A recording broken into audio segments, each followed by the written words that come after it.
Welcome to the Shout Out with Sage show. Shout Out with Sage. Shout me out. And that's all I gotta say. So shout out and let's go. My next guest today is director and writer J.R. Poli. He has a new film out called Marcus. It was just acquired by Gravitas Ventures, the North American rights, and it's going to be coming to a theater and online, I think in July. And welcome, JR. Hey, Sage, how you doing? Great. How are you today? Thanks for I'm coming. doing all right. Been a while. Yes, it's been a while since we've last chatted or talked. Yep. So tell me more about your film. Well, Marcus started off as a short film. Back in 2017, we shot it and started doing a festival run in 2018, which I believe is the last time I ran into you in Right. Los Angeles while we were there Yes. with the short film. And then it got such a good reaction and response that we decided, you know what, let's expand this into a feature, which we did in 2019. We first premiered Marcus, the feature, in 2020, about 4 days before COVID shut everything down. We were able to get into the Miami Film Festival, which is where we shot the film. And about 2 days later, they shut down the entire festival, as well as South by and all sorts of other festivals. So it's kind of been on hold and kind of been just on a shelf for a while. And then 2021, we started putting it back out there. It got some interest. And then, just spend the last 8 months with our, lips sealed because we couldn't announce the acquisition from Gravitas, which happened a while ago. But, everybody's got their... You have to wait. Yeah. For everything to get signed and all the script clearances, all the clearances. Yep. And I know how that works. But let's just go back a little. So you had the short film, and what made you decide to take the short film and put that into a feature? Well, it was mostly, we shot the short film to show what I could do. It had been years before. I got sucked into the reality world. Right. Okay. Doing a lot. Right. So let's I want people to know this, that right, because I know it has been a very long journey for you from like all these, from writing the script to like the short to feature. So how long of a span of time was that? From writing the short, it literally was like a couple of weeks before we shot the short. But the thing was, we were pushing another feature called No English, which had a $3 to $5 million budget behind it, and we were very close to acquiring that. And the people wanted to see my short films or something I had created, and I hadn't shot anything since 2008, 2007, just because I got put into this reality TV world where all I did was work as DP or camera guy or something on reality TV. So that was your day job. And then you were still striving to do like your own independent stuff on the side. Okay, got you. So I told my agent, I said, you know what, give me a second, give me a month or something. Let me shoot something that's more, at least it's fresh. You're using today's equipment instead of 10 years equipment. That does make a difference. So we shot. One night I came up with the idea for Marcus in a really bad way. And because Marcus is so like, it's a deep film. Yeah. And so I really want to know, was there something personal that you were drawing on at that time? Because Marcus deals with mental health and suicide, and your cast is predominantly African American. So I just would really like to know how all that came together. Well, okay. So I suffer from depression, extreme depression, and I was very suicidal for quite a while. And one night I was in the shower, and it was 2 a.m, and I was ready to go. Honestly, I told myself this was it. And my daughter, who was at the time 8, she doesn't wake up usually in the middle of the night, and she called out, and I heard her voice. She called out for my wife, and it kind of snapped me out of it. So I came to bed and I got my laptop and I just wrote the scene, literally the short film part of it, as it went through my head in the shower. So if you see the short, which is in completion in the feature, we used it exactly how it was. It's raining. He's inside a car. all these thoughts are going through his head. All the thoughts, everything you see in that kind of pertains to that shower. You know, the rain is the shower. The thoughts, everything he's thinking, everything that went through his mind was what I felt. And I just put it on paper. And then the next morning I showed it to my wife, who's an actress, and she loved it. And then I showed it to Owen Miller, who's the lead. Right. And you know Owen. So, and then it went from there. And we shot the short film. It did extremely well at festivals.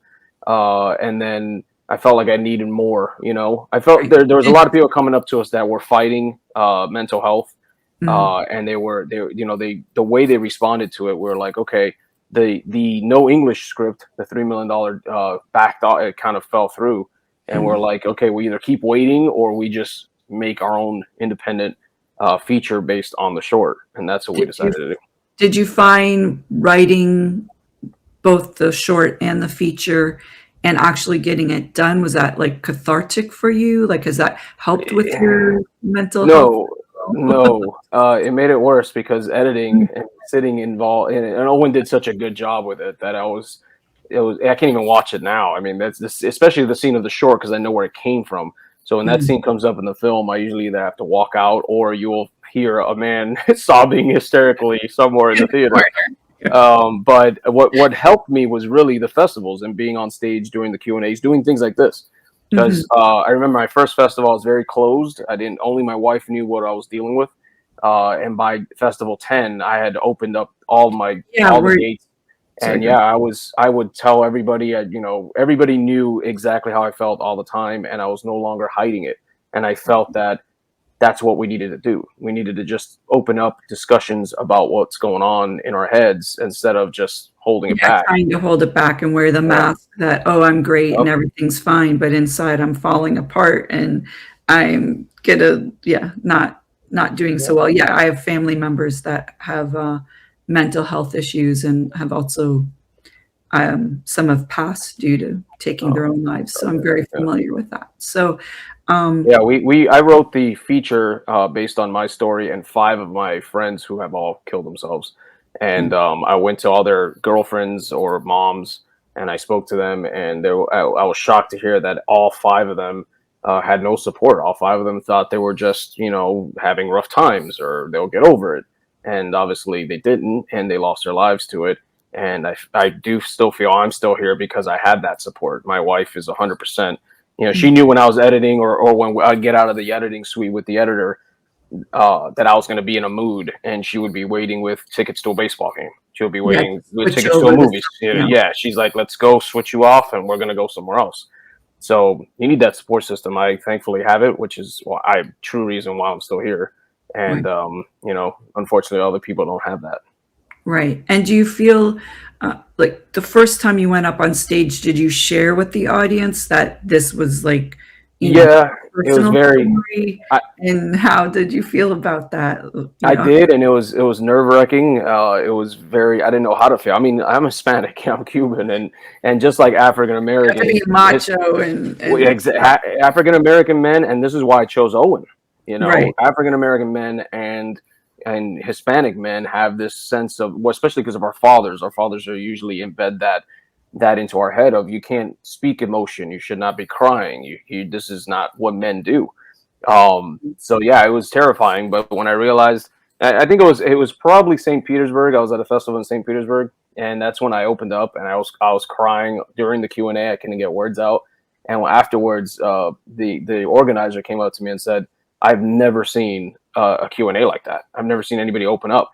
And it kind of helped me and say, you know what, there was nothing wrong with it. Nobody mocked me. I didn't walk out of there feeling shamed. I didn't feel worse than I did going in. I actually felt great. And people came up to me. I still have people from the short film festival run that email, like they'll Facebook me almost every week just going, hey, you doing all right? Do you want to talk? Do you need to talk? And these are strangers who I met 4 years ago at some festival, so it's pretty incredible. And so you're still not quite at ease with sharing all that, like when you're up on stage. No. But I open up 100%. I'm completely even with the feature. My mom was the last person to know, because I felt like at 72 she was dealing with so many other problems. I have 4 brothers and sisters, so imagine I didn't want to just destroy her world. So I had to tell her about a week before, because I figured, was gonna open up so badly during the Q&A there that she's gonna want her to find out, among all these people. So once I told her, it was all out, and I have no issues. I had my kids leave the theater only because they don't need to hear a bunch of this right now, and they're very young. Yeah. So, but other than that, yeah, I'm pretty open about it. And so you picked Owen predominantly, I guess, then because he's African American. And what was that casting process like? And just explain a little bit about that. Well, Owen was easy because we've worked together so many times in the past, and we never lost contact. And he, quite frankly, is the best actor I know in my entire area. There's no question. I needed the best actor for this part. So Owen was easy. I think the difficult part was casting, for the short at least, casting people that kind of resembled him in a way. You know what I'm saying? As younger versions of himself, which I find funny. I always say this joke. There are 4 other characters in this one scene who resemble him at different parts of his age, and the only one that's his actual true son is the one that everyone was like, that guy didn't look anything like him. All the other guys who have no relations to him is little. They look more to him than his actual son. But yeah, I mean that part was a little difficult. But casting the feature, again, I just reached out to everybody I knew. I've been doing this long enough, and I said, I need top-notch acting. I don't want to really do some kind of casting call and find people I'd never met before that I don't know if I can rely on them to be on time. I don't know if they're gonna book something else somewhere and then leave me midway, stranded, which happens a lot. Yes. Yeah. So the only one I did audition for was Katana, who's his daughter in the film. Okay. And I only auditioned 2 people. I found them. I knew them from other people. I had known about them, and I needed somebody who can actually sing because I don't in the film she sings. And I saw both of these women. They both had singing voices. I had heard them sing, and I brought them in. I had them do a song a cappella, and they were both phenomenal. It was just one just worked better with Owen than the other. Right. But so, I did give the other one a role too. So she's in the film. That's nice of you. Yeah. Appreciate that. I'm sure all actors appreciate that. So you cast that woman with Owen just because of the chemistry, or what? Yeah, it was chemistry 100%. Yeah. She came off. She was the right age. She seemed like she kind of matched Owen. She had light eyes, just like Owen does. And it's when they read together, it was just, you can tell. And even afterwards, I asked Owen, "What did you feel?" And Owen was like, "That's it." I mean, they were ready. They did during the audition. They did the hardest scene of the film for both of them, and it's about a 6-page conversation, and they nailed it. In the audition, they nailed it, and I almost felt like we probably could have filmed it and used most of it in the film. That's how good it was. Okay. And how did the actors and how did you guys prepare for this type of deep, emotional, traumatic roles? Yeah. And what was your discussions with them in preparation for that? Well, Owen, I didn't know because Owen was closed about his depression. I found that out during the short. He would disappear. And then, I'm sure it brought up. When we're ready to film, I'd have to go look for him. And when I found him, usually he was off like around the side of the house or wherever we're filming, and he'd be looking at some paperwork, and you could see it in his eyes. You can see he was not doing well. I later found out that he was looking at a picture of his father, and he was getting emotionally prepared that way. Plus, he was fighting his own demons that he's had as far as depression. He did at some Q&A, I don't know which one, he did confess that he wanted to pass on the film. Like, he did not want to do it. Once he read the script, he said there was no chance he could do it. And he did it specifically because I had asked him, and I had been working with him for 20 years in other films. Yes, and he was like, I'm going to have to do this for you. But he literally confessed saying he wanted nothing to do with it, just because he felt like it was going to hurt him too much. And then after he did the short and he saw the response, I think the film for him, watching the film and being in the film actually was more therapeutic for him than it was for me. Was the aftermath of the film, being able to talk about, so, but for him, he definitely has opened up a lot more since he's been on the film. Yeah, I'm sure that, you had to deal with a lot of issues that some people might not want to face. I know, like when I act, yeah, like there's certain roles that you're like, yeah, you sort of maybe might not want to go there. And so you've done this one. What's your next project? Is it going to be the same type of genre, or are you doing something lighter? Or not. It's not. It was a difficult sell because it was so dark, and everybody wants, horror or action or comedy. Right. So it was difficult because of that. And I did it more, it's very low budget, and it was very, I'm going to control this film because it's mine. I didn't need a studio coming in and telling me what to do. The next project, I actually have a couple meetings on in the 23rd, 24th. I've got a comedy, believe it or not, called Ginormous. So that I'm pitching, and hopefully that's my next film. But I do have a horror film that's set in Spain, and I just came back from Spain. I told you I was in Europe. Oh yeah, you said you were in Ireland. Yeah, I went Ireland, Scotland, and Spain, and I was Ireland, Scotland for vacation. I stopped in Spain for location scouts.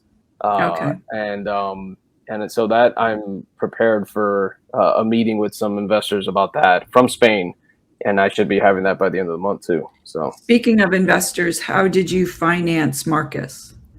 Marcus was mostly self and not Kickstarter, but Seed and Spark.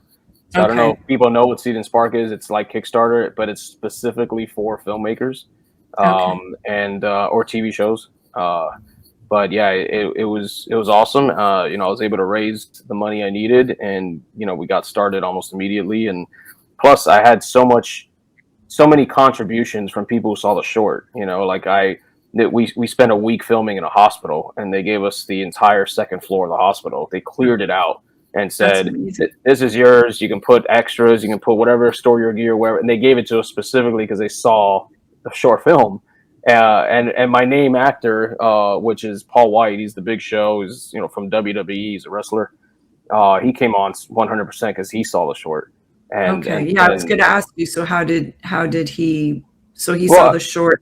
I met him at a client's karaoke event. So a client of mine does this. He's a basketball player, and he does this karaoke thing where he brings all these people in. And Paul was one of those guys. So I walked up and said, "Listen, I got the right part for you." And he was like, "Well, I'm on this Netflix show now that I'm leaving." So he has his own Netflix show called The Big Show. It's a comedy. It's kind of like Full House. And he was like, "I'm going to be really busy." And I was like, "Man, okay." So I saw his wife, and I gave the short to his wife, and his wife saw it and loved it and made him watch it. And then, like 2 days later, I was getting a call, and he was like, "What do you need? Like, how many days do you need from me? Can we shoot around my schedule?" All that. And of course, when somebody like that says, the guy's got millions and millions of Twitter followers, I'm like, "Listen, I need your reach. I need your reach. So whatever you can make it, we'll make it." And he didn't feel like did that topic resonate with him? Obviously, then, and how did the mental health, what was his feelings about that? I didn't talk far into it with Paul. I know he had his moment with Owen on set. The two of them were standing, and I can see the eyes, and you can see where they were at, and I didn't want to interrupt because I felt like those are moments between actors, and if that was going to help, because they have many scenes together. So I was like, if that's going to help them, I definitely don't want to get in there and, be the third wheel where I'm making it uncomfortable now when they've never met before this moment. So they're having a moment, let them have it, So to me, he never confessed that he dealt with it or he felt anything specific. He does on social, he does push it, and he does talk about how important the topic of this film is. Okay. So, yeah. And to sort of segue to other things, what would if someone wanted to be a filmmaker, what is your biggest tip for them? My biggest tip is surround yourself with friends who believe in what you do and you believe in what they do.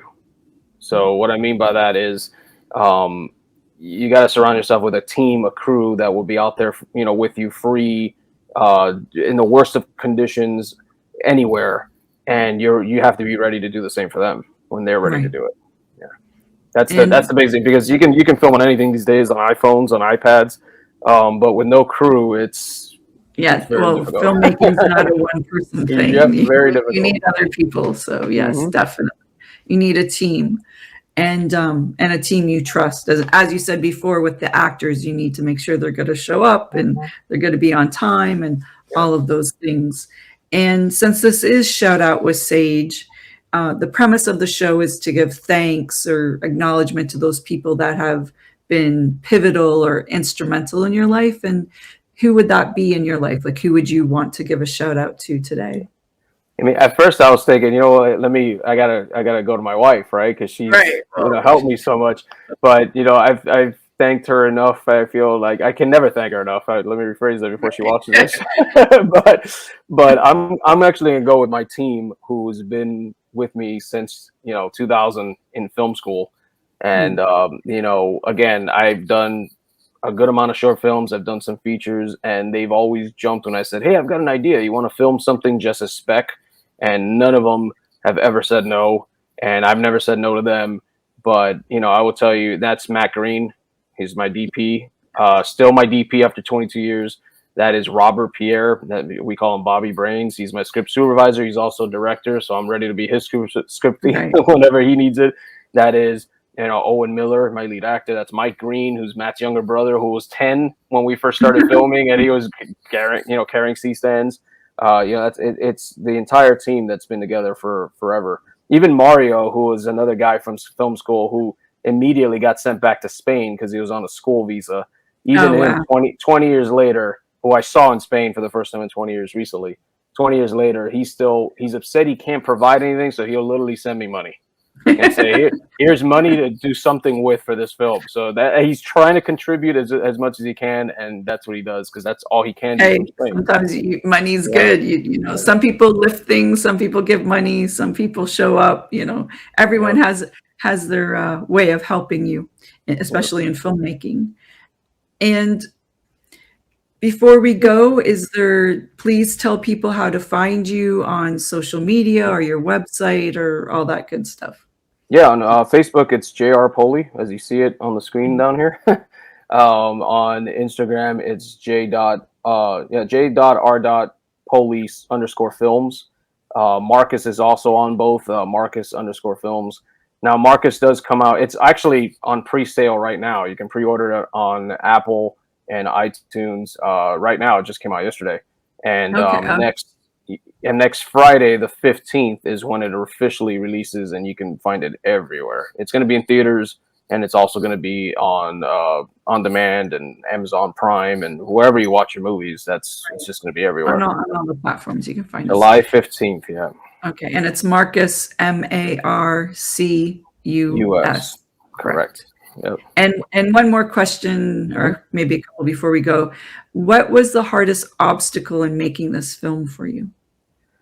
The hardest obstacle is, just dealing with the topic, I think. Yeah. No, well, it's not in making the film. The hardest obstacle was actually after the film, when we met with about 70 different sales agents, and they all gave me the same script. Literally the same script about how it's a drama and it's low budget and you got no real stars, and it's going to be a hard sale, but we still want it. And then my return question would be like, well, why do you want it then if it's going to be hard sale? Right. So after 70, I think it was 71, on my 72nd, we had already established a self-release plan. And this last company, MPX, came up. They saw it at Sunscreen Film Festival, and they came up to me and they're like, we need to have this film. And so I was like, all right, I'll give you 5 minutes. Literally walked in, told my wife, time me. I will be out of this room in 5 minutes because it's going to be the same thing. And about an hour and a half later, I came out, and I was like, yeah, they didn't say the same thing. In fact, they didn't even mention, they basically were saying they loved Owen, but the main character in the movie is the message. And the moment they said that, I'm like, dude, where do I sign? Where do I sign? Like, you understand what we're trying to do here. We're not trying. Money's great. Everybody wants money. But my God, like, I just want eyeballs, and I want people to understand the mentality of people you know, whether if you're Right. dealing with mental health or if you're someone dealing with mental health. My wife suffers just as much as I suffer because I'm Right. suffering with it. Right. And Well, it so tears true that- families apart, and you know, tears relationships apart. And people need to understand how to deal with it, to be honest with you. Yeah, like I know personally, people in my family just don't want to talk about it. There's a lot of denial that this person needs help. So, Hmm. and that person needs the support, and it's a lot. It's a lot to deal with, and it's great to have films like yours that go into more detail about it, and take the mask down that most people have up there about these type of topics. And I'd say everything in this film, scenario wise, all the conversations were actually had, you know, in mm, one way or another between either me or one of my friends who's passed.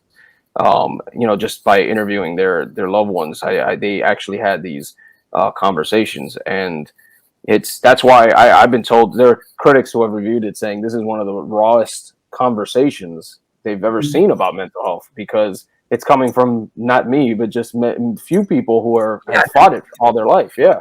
So I didn't hold back. I mean, this is, you know, it is what it is. You know, sometimes, not to knock 1-800 numbers, they work for a lot of people, but it doesn't work for everyone. So there's a line in my movie. It's like, it's so much more than an 800 number. Like, that's mm, great and all, but it's not the remedy. right.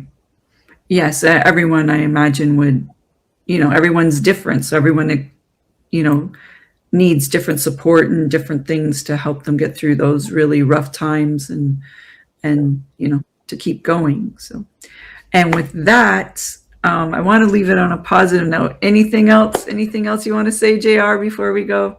We want to leave on positive? Yes. You know, let's see. I just sold my house. I'm moving. That's positive, I guess. You know, Yes, I congratulations. I renewed my vows in Ireland with my wife. That's also Oh, positive. that's so sweet. so, so yeah, there's a lot of positive going on right Right. now. And you have a It's been a great great. film. Yes. Mhm. Thank you. It's been a great year. I mean, it has. I mean, I can't complain. You know, I'm blessed this year. Most years I am, because I have the health and I have my kids and all that. But Right. it's been You also one. you also have roles in the movie. Yes, you're right. Yes, they're all. My son's actually. Oh, he was SAG eligible at the time of this movie because he's been on other stuff. And Okay. he looked at me and he was like, "Can I get SAG?" And I go, "Not before my film. I am not paying you SAG wages to be in my film. That's for sure." I go, "Maybe afterwards, but not before my film." That's great. That's funny. Hey, at least he's hustling, right? He's Yeah, like, oh, I he's want to. awesome. Yeah, Okay, well, that's great. Thank you, JR, and thanks for sharing this film with us. And I think it's a great film that deals with a lot of things that people are probably a little bit too timid to talk about. So well, I thank you thank for you for sharing having your me personal and experiences. allowing me to talk about everything and hopefully get people to watch this, because Mm, it's all words if you don't watch it, right? It's the same thing. It's all, right, people see each other and they say what they're feeling, and if you're not don't get into that conversation, you're just words. right, exactly. Well, thanks for coming, and hope to see you when you visit LA or when I'm over on the East Coast. So, Sounds good, Sage. Thank you so much. okay, thank you. Bye.